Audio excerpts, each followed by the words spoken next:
All right, Bull. I know you're the fantasy football. I don't want to call you an expert, but you're a guru. I mean, you can call me an Jason expert. is also very much into fantasy football. Tyvis plays in multiple leagues. I'm the defending UCSS champion. That's true. Jason is into fantasy football. Jason spends the least amount of time preparing. He does. He takes pride in that. I know. My whole theory is just be faster than. Don't have to be faster than the bear. Be faster than one other. Who did person. I play in the? Just don't finish Who did I last. play in the championship? Big Nut? No. No, you beat G. Yeah, you beat G, G. that's Oh right. yeah. G has lost the championship to. Oh no, I beat Jason 2 years ago. No, you beat. Y'all should have just Oh, split it the doesn't money matter. because of that Doesn't funky. matter. That's Oh, when I was winning by like 100 points. When I had our The fantasy topic at hand guy today, draft my guys. team. Yes. ESPN put out its first mock draft in fantasy for the upcoming First season. fantasy mock draft. It's Fantasy CMC mock number draft. one. They course. did PPR. Those were the rules. Yeah. And they went 5 rounds. 10 teams, 5 rounds, 50 picks. There were 10 no teams. 10 teams is lame, but go ahead. I didn't do it. I'm just telling you what ESPN did. What is ours? There were no Cleveland 12. Browns in the top 50 picks of ESPN's PPR first mock draft. Is that a disservice to anyone on the Browns, or is that actually fair due to their projections in terms of fantasy, not wins and losses? In terms of Right. fantasy. This is not about the 50 best players in the NFL. It's the 50 best fantasy players. So I create my own, list of players, but I haven't done it yet. Of course I do, right? But I haven't done it yet because it's only May. So believe it or not, I don't get that far ahead with it. I've only done it for rookies because I was in the middle. I just completed a rookie fantasy draft. By the way, I'm going to call myself out here. So I'm in this dynasty league where you get guys and you have them for their whole careers. There's no contract. You just have a guy. And we had our rookie draft was this week. So I made a big trade. I traded Zach Moss, Matthew Stafford, who was my third quarterback, and the 8th pick in the draft for Jamar Chase, which was a steal, in my opinion, on my part. Yeah. Have you had Stafford his entire career? No, because we just started this league last year. Oh, okay. But I have Purdy and Lawrence, so Stafford's really my third quarterback, and he's old. I would have traded Lawrence before Stafford. Well, the guy wanted Stafford, and I wasn't going to mess with it because he's offering me Jamar Chase. So I wasn't going to mess with it. So now he knows you. Wait, so he thinks you got one over. Yeah, on him. he lives in New York and doesn't care So about Cleveland sports. He's not watching. 8th pick, Mike. You get the 8th pick of the rookies. Oh, the rookie draft. But then I was like, well, I want back into the rookie draft, so I traded my 25 rookie first-round pick to get the 9th pick in the 28 draft. So you got 8 and 9. No, he traded away. I traded 8 away. I got 9. So I had the 9th pick. And who did I take? A guy who I said on the show is not going to be good. J.J. McCarthy. Oh, jeez. I'm like, well, I don't get it right in my predictions all the time. Now you're covered one way or the other. And I was like, if I'm wrong, at least I'm like, he's in a great spot with Minnesota, You right? talked yourself into it. Huh? So there were already 3 quarterbacks off the board. And Who was the third? Caleb. Yeah, Jaden Daniels and Drake May. Yeah. Okay. And so I was like, all right, I'll take him at 9. So there you go. So I'm a bit of a hypocrite because I say he's going to stink. Now I'm rooting for him. Now I want J.J. McCarthy. Why didn't you take Xavier Worthy or something? He might have. I can't remember if he was gone or not. I got my team. I'm loaded with wide receivers and running backs. Okay. I needed a third quarterback. I got you. Because it's a 2-quarterback I think the league. JJ pick actually might do you a lot of service. Could be. Because he's surrounded by a ton of talent. Exactly. So. So Who anyway, would that guy take at 8? Who'd he get with 8? I'll look it up. But in terms of the Browns fantasy players, so because I didn't have my list ready, I went to my man Dave Richard, who's been on this show before. He's one of the guys in the fantasy industry I really respect. And I looked at his list to see where he had, because the only guy you consider in the top 50 for fantasy is Amari Cooper, unless it's a 2-quarterback league. But even in a 2-quarterback league, Deshaun's still not making the top 50. No.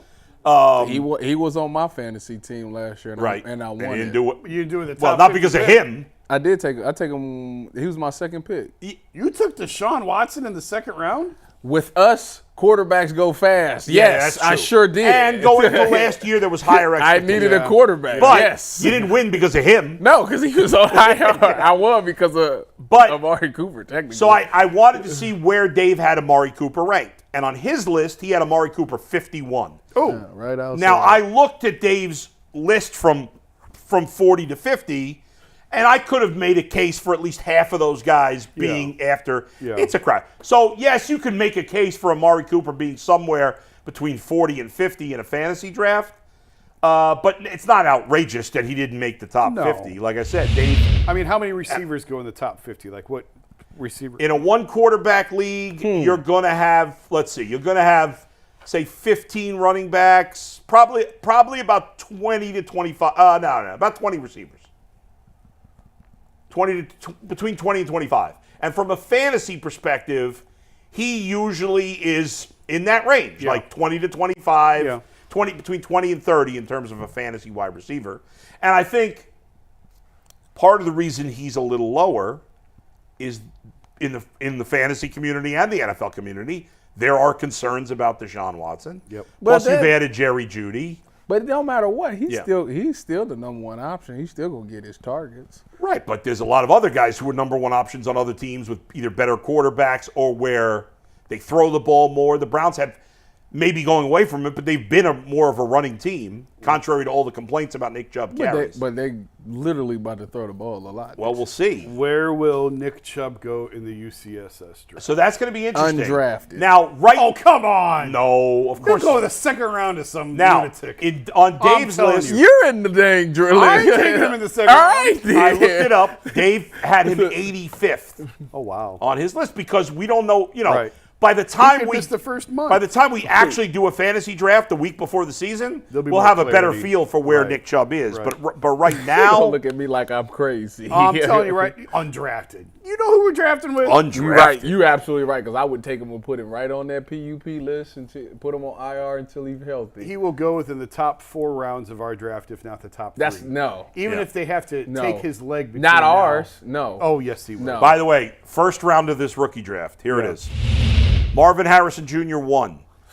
Smart. Brock Bowers 2. Now that sounds crazy, but in this league, he went to the Raiders, right? right? In this league you get 2 points per reception for a tight end. Oh, wow. So tight ends go higher. 3rd, Caleb Williams. 4th, Jaden Daniels. 5th, Malik Neighbors. 6th, Drake May. 7th, Rome Adunzi. How do you say his name? 8, Brian Thomas. Then I took McCarthy 9. Lad McConkey 10, Xavier Worthy 11, and Bo Nix 12. I would have took Lad McConkey. I like him. That's it. He's going to be the slot guy. The Browns wide receiver who they drafted late did not get picked in any of the 48 selections. Jamari, what the heck? What's his last name again? 12 teams? What is his name? So 4 rounds. Thrash. Jamari Thrash, I think that's Yeah, his name. Thrash. He did. Well, let me double check that. No, I don't think he got drafted. So I'm fascinated by this. Yeah. So a guy who doesn't get selected, can he get picked up later in the, or is that it? Like, he can be starting. We start waivers in June, so And starting then- in June he can be claimed. Yes. And then do you still have him for his entire career? Or do you yes. have to throw him Anybody back? on your roster, you have him. There's no throwing back. Okay. You keep whoever you want. You know. That's Even interesting. if You can't do that. like you could even if you have you could keep Tom Brady and hope that he keeps hoping if you want. You only have 28 spots and there's no injured list, but you know. That's too much. I like a new team. Start from scratch. I took Wander Franco as a Right, reserve. for like I already $1. cut him. I already cut Oh, him. you cut him already? But just in case. I took that white running back that the Eagles drafted in the 4th round. I'm like, white running back. What do you think of next? The Great White Hope, huh? They got Who was him, the second? Cooper Deshaun, Robert Blankenship. I mean, white running backs are so bad that Peyton Hillis might be the 3rd best white running back since, when the league was 100. The league's only 50% racist now. It was 100% racist back in the day. McCaffrey's the best white running back of the modern era. Yeah. Who's 2? And then 2 is John Riggins. John Riggins. Yeah. I don't know him. Redskins? No, you know who's probably 3, even though he wasn't really a running Mike back? It's Allstott. Mike Allstott. He was a fullback, but Yeah. you know who's up there is Kyle Juszczyk. Speaking of which, this is funny not because a running back. I was watching the Tom Brady roast, and Jeffrey Ross goes to Julian Edelman. He's like, Julian Edelman, you are the best Jewish football player of all time. And I thought that was a big deal until I realized I'm number 2. Are we doing that for overtime? Or are we doing the roast? Yeah, we can talk about the roast in overtime. Yeah, so save that for overtime. All right, we've sidebarred here, Mike. Go get us back on track. No, you guys were still. I mean, it was fantasy adjacent. I think if you're The only other person you can make a case for, there's nobody. maybe Jeudy, Because they chance. No, they paid him, so he got to be a focal point in the offense. Top 50 fantasy pick? No. He's not a top 100 fantasy Again, maybe in our draft. Wait a maybe in minute. Cleveland's Wait a minute. draft. So he's not going to be a focal point in the offense? No. He's their third option, in my opinion. All right, dog. Where does the Njoku go? He'll be like the 70s? between the 9th and 12th tight end taken. You think that low? You think that low?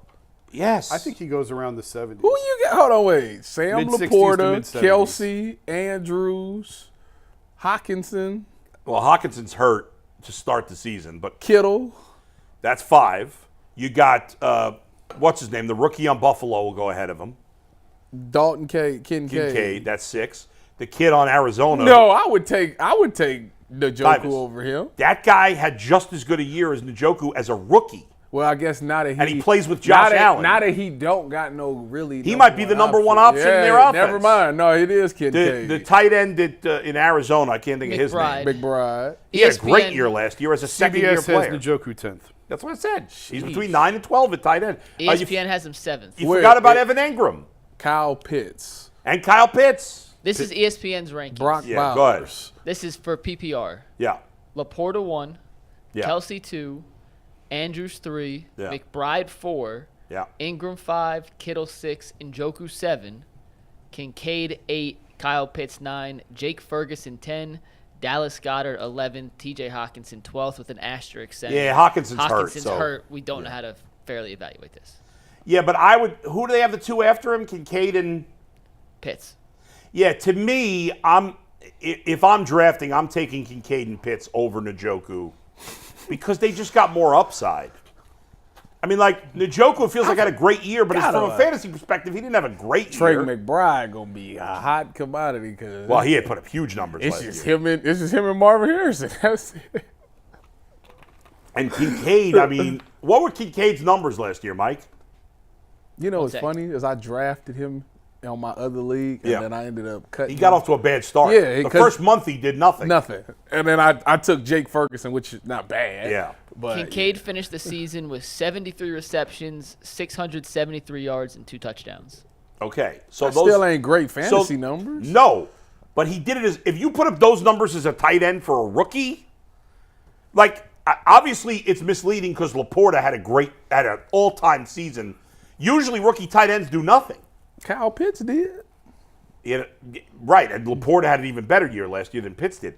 But you put up 600-something yards as a second-year player, as a rookie, and you're playing with one of the best quarterbacks in the league.